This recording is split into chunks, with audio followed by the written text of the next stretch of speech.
Hello everyone, this is ऋतु और स्वागत है आप सभी का सीटेट प्रीवियस ईयर क्वेश्चंस की सीरीज में। इस सीरीज में हम डिस्कस कर रहे हैं सोशल साइंस के previous year questions with explanation. तो आज हम एक नया क्वेश्चन पेपर स्टार्ट कर रहे हैं विच इज़ 8 जनवरी 2022। और इस क्वेश्चन पेपर के बारे में मैं एक चीज़ बता दूं आपको, जो सीटेट की ऑफिशियल आंसर की दी हुई है वो इसमें उसमें ज़्यादातर आंसर्स आपको रॉन्ग मिलेंगे। तो मैंने ये चेक करके करेक्ट कर दिए हैं जिसमें मिस्टेक थी, तो यहाँ पर आपको सही आंसर्स मिलेंगे। तो ऑफिशियल आंसर की जो है वो गलत अपलोड हो रखी है। ऐसा नहीं है कि उसमें सीटेट ने ही गलत आंसर दिए हैं, वो एक्चुअली गलती से अपलोड करी हुई है गलत आंसर की। इन्होंने कुछ क्वेश्चन पेपर में भी गड़बड़ की हुई है, कुछ क्वेश्चन पेपर मतलब रिपीट कर दिए हैं अपलोड करने में। तो ये चीज़ ध्यान रखेंगे, ये ना कहें कि ये ऑफिशियल आंसर की में तो ये आंसर है और आप ये बता रहे हैं। तो इसीलिए मैं पहले ही आपको बता रही हूँ। तो पूरे क्वेश्चन पेपर में आपको इस तरह की चीज़ें देखने को मिलेंगी। You can also follow me on social media, Facebook page, Insta ID और टेलीग्राम चैनल, लिंक आपको डिस्क्रिप्शन में मिल जाएगा। क्वेश्चन देख लेते हैं। पांडुलिपि लैटिन शब्द मनु से बना है जिसका अर्थ है। Manuscript comes from the Latin word Manu, उसका मीनिंग बताएंगे। मनु का मीनिंग क्या होता है, यहाँ पर करेक्ट ऑप्शन देख लेते हैं। सेकंड हो जाएगा हैंड। तो स्क्रिप्ट मतलब लेखन होता है और मनु मतलब हाथ हो गया, तो मैन्युस्क्रिप्ट को क्या कह देते हैं, हाथ से जो लिखा गया हो उसको ही कहते हैं क्या, मैन्युस्क्रिप्ट। तो ध्यान रखेंगे सेकंड ऑप्शन यहाँ पर सही हो जाएगा। यहाँ पर थोड़ा सा इसके बारे में डिटेल में जान लेते हैं क्योंकि इससे कई तरह के क्वेश्चंस पूछे जाते हैं। तो पांडुलिपि क्या है, पांडुलिपियाँ ऐसी किताबें हैं जो बहुत पहले लिखी गई थी और हाथ से लिखी गई थी। मनु से ये शब्द आया है और जिसका अर्थ है हाथ। ये आमतौर पर ताड़ के पत्ते पर लिखी जाती थी, ताड़ के पत्ते पर, या तो फिर हिमालय में उगने वाला एक भुर्ज नाम का पेड़ था जिसकी छाल पर ये लिखी जाती थी।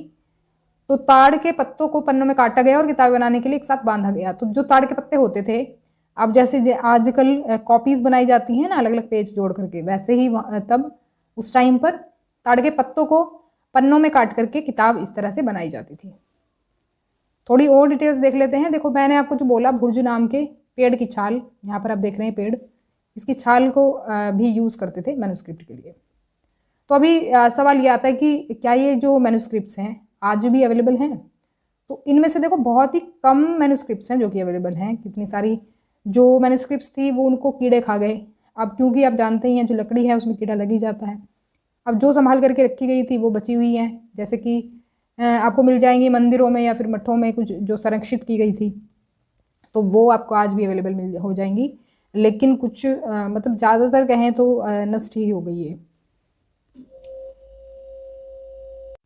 नेक्स्ट क्वेश्चन है, दिल्ली में जो बहरौली में आयरन पिलर है उससे रिलेटेड कुछ स्टेटमेंट्स दी हुई हैं, आपको सही इसमें पहचाननी है। सही ऑप्शन अगर देखें तो ये हो जाएगा ऑप्शन नंबर सेकंड। सेकंड में क्या है कि A and E are correct while B and C are wrong. ये जो पिलर है ये आयरन से बना है, ये बात बिल्कुल सही है। और इसका जो वजन है ये 4 टन है, ये भी बात बिल्कुल सही है। बीच की तो स्टेटमेंट जो है इनमें थोड़ा सा करेक्शन है, आगे देख लेते हैं क्या करेक्शन करने की इसमें ज़रूरत है। तो 7.8 नहीं बल्कि 7.2 मीटर ऊंचा है, यहाँ पर आप देख सकते हैं इसको। और क्या करेक्शन था कि यह स्तंभ लगभग वहाँ पर दिया था 1800 साल पहले बनाया गया था, लेकिन ये बनाया गया था लगभग 1500 साल पहले।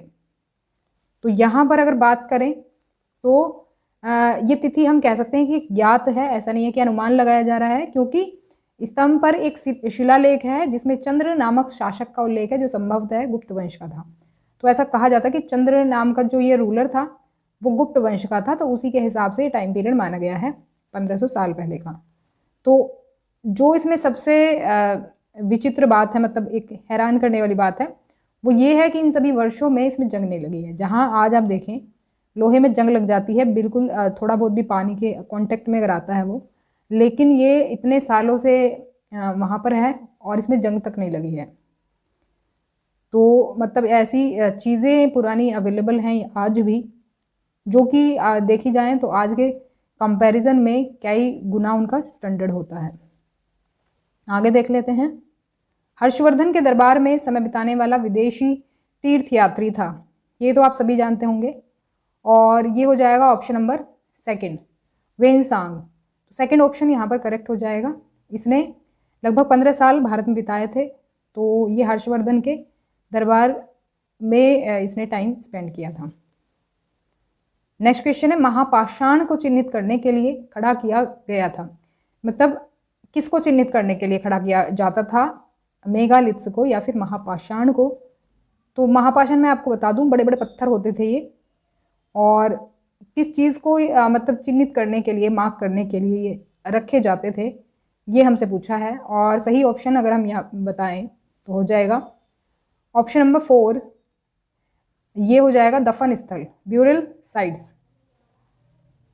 तो जैसे आज भी आप देखते हैं कि जो कोई खास पर्सन चला जाता है, जिसकी डेथ हो जाती है, उसके बाद उसका स्मारक बनाया जाता है, वैसे ही आप इसको कंसीडर कर सकते हैं। तो पहले के टाइम में ये महापाषाण को रख देते थे उस जगह पर, एक तरह से दफन स्थल को दर्शाने के लिए कि यहाँ पर कोई पर्सन है जिसका यहाँ पर मतलब जिसको दफनाया गया था, उस हिसाब से।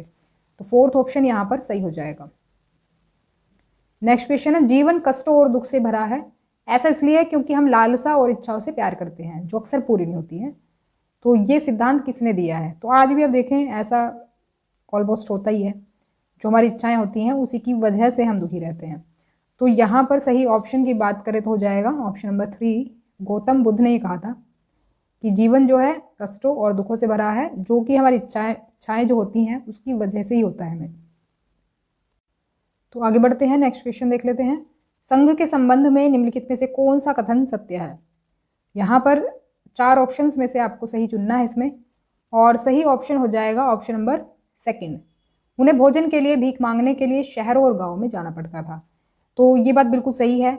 जो वो संघ में रहने वाले जो लोग होते थे, क्योंकि वो अपना घर छोड़ देते थे, और यहाँ पर देखो और ऑप्शन भी इससे कनेक्ट करते चलते हैं साथ में। पहला जो है देखो, ये इसलिए नहीं है क्योंकि जो पुरुष महिलाएं हैं ये घर में रहकर नहीं संघ को अपनाते थे, बल्कि संघ में रहते थे, घर अपना त्याग देते थे। तो उन्हें क्या करना होता था कि शहरों और गांव में जाना पड़ता था भीख मांगने के लिए, भोजन के लिए। और दासों को संघ में शामिल होने के लिए अपने स्वामी की अनुमति नहीं लेनी पड़ती थी, ये भी गलत है।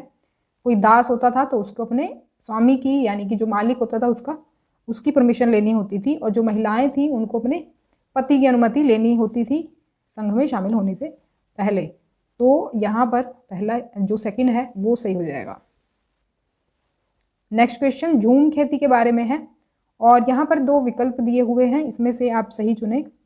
झूम कल्टीवेशन, इसके बारे में आप में से सभी जानते ही होंगे। तो यहाँ पर बात करें सही ऑप्शन की, तो ये हो जाएगा option number 4, A is false and B is true.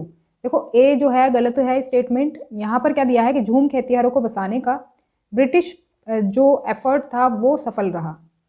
झूम कल्टीवेशन के बारे में हम जानते ही हैं, जो खेती एक जगह पर करते हैं, फिर जब वहाँ उस खेती का उपजाऊपन खत्म हो जाता है तो दूसरी जगह पर जाकर के खेती करते हैं।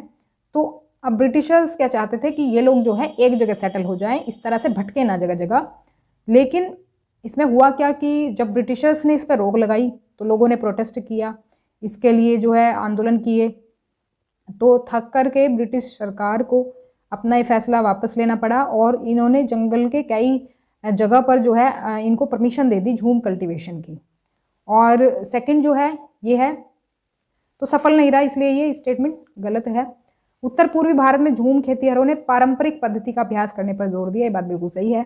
जो झूम कल्टीवेशन है ना, ये नॉर्थ ईस्ट इंडिया में ही होता है ज़्यादातर, और जो उनका ट्रेडिशनल मेथड रहा है झूम खेती का, उस पर ही फिर इन्होंने प्रैक्टिस करने पर जोर दिया, क्योंकि ब्रिटिशर्स भी उनको नहीं रोक पाए, तो वह अपनी ट्रेडिशनल मेथड से ही खेती करते रहे। तो यहाँ पर बी सही हो जाएगा। नेक्स्ट क्वेश्चन है, रीड और मुनरो ने तर्क दिया कि दक्षिण में सीधे किसानों के साथ ही बंदोबस्त करना चाहिए, और यहाँ पर रीजन दिया है रीड और मुनरो को लगता था कि दक्षिण में उत्तर से भिन्न कोई पारंपरिक जमींदार नहीं थे। ये अजर्शन और रीजन दिया है, इसमें आपको सही चुनना है। तो सही ऑप्शन की बात करें तो हो जाएगा option number 1, both A and R are true and R is the correct explanation of A. तो यहाँ पर देखो दोनों स्टेटमेंट सही है। ये जो है किसानों के साथ ही सीधे बंदोबस्त किया इन्होंने। जो आपने सेटलमेंट सुना होगा, तो सेटलमेंट ये कई तरह के हैं। तो जो जमींदारी व्यवस्था थी वो नॉर्थ इंडिया में थी, लेकिन नॉर्थ इंडिया की तरह दक्षिण में जमींदार नहीं थे। तो इसीलिए इन्होंने इस पर जोर दिया कि किसानों के साथ ही सीधे ये क्या हो, सेटलमेंट हो।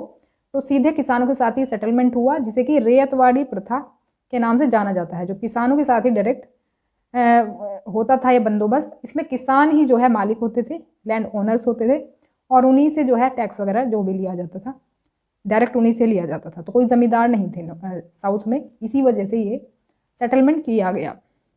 तो रेयतवाड़ी के नाम से ये फेमस है सेटलमेंट। तो रीड और मुनरो को लगता था कि दक्षिण में उत्तर से भिन्न कोई पारंपरिक जमींदार नहीं थे।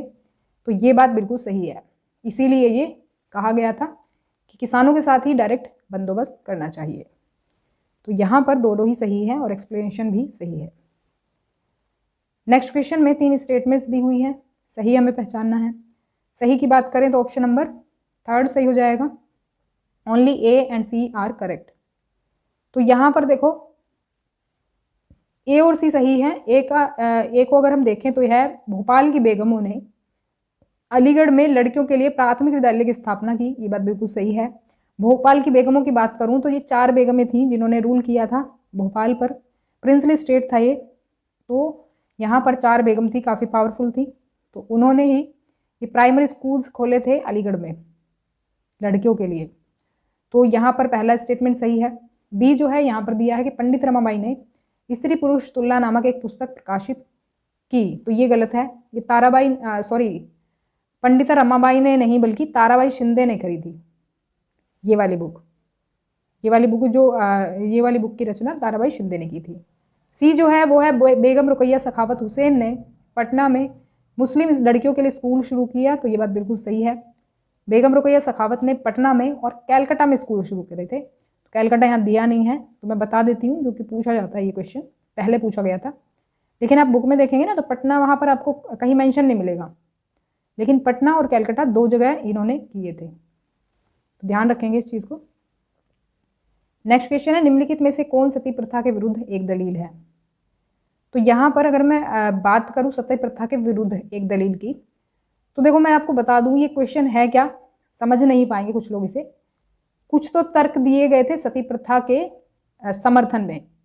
जो लोग सपोर्ट करते थे सती प्रथा को, जो हस्बैंड किसी लड़की के अगर हस्बैंड की डेथ हो जाती थी पहले, तो उसको उसके साथ जिंदा जलाया जाता था, उसको कहा जाता था सती प्रथा। अब इस सती प्रथा के कुछ लोग विरोधी थे तो कुछ लोग सपोर्ट में थे, वो इसको सही मानते थे। तो यहाँ पर हमसे इसके विरुद्ध पूछा गया है, तो अगेंस्ट जो आर्गुमेंट है वो सती प्रथा के, वो क्या है? तो यहाँ पर सही ऑप्शन हो जाएगा सेकंड। यदि आप महिलाओं को शिक्षित नहीं करते हैं तो आप उन्हें कमतर कैसे मान सकते हैं? देखो मैं आपको ये थोड़ा सा एक्सप्लेन कर देती हूँ, तभी आप समझ पाएंगे इसको। सती प्रथा के जो कहूँगी मैं समर्थक थे, समर्थक यानी जो इसको सपोर्ट करते थे कि जो हस्बैंड की डेथ हो जाती है उसके बाद उसकी वाइफ को जल कर के साथ में मर जाना चाहिए। उन लोगों की सोच ऐसी थी कि महिलाएं स्वभाव से भरोसे के योग्य नहीं होती हैं, ट्रस्ट नहीं किया जा सकता महिलाओं पर, इसलिए उनको इस प्रथा में जो है भाग लेना चाहिए। दूसरा, स्त्रियां स्वभाव से कम समझदार होती हैं।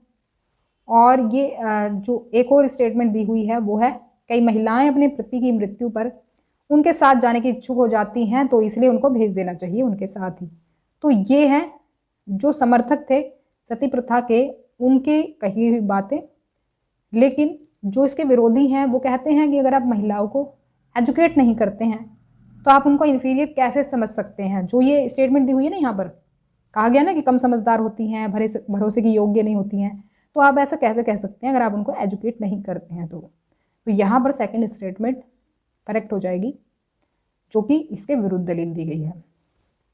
तो ये थी हमारी आज की क्लास। कैसी लगी कमेंट करके मुझे ज़रूर बताएं। ज़्यादा से ज़्यादा वीडियो को शेयर करें, और if you have any query then please ask me in comment section.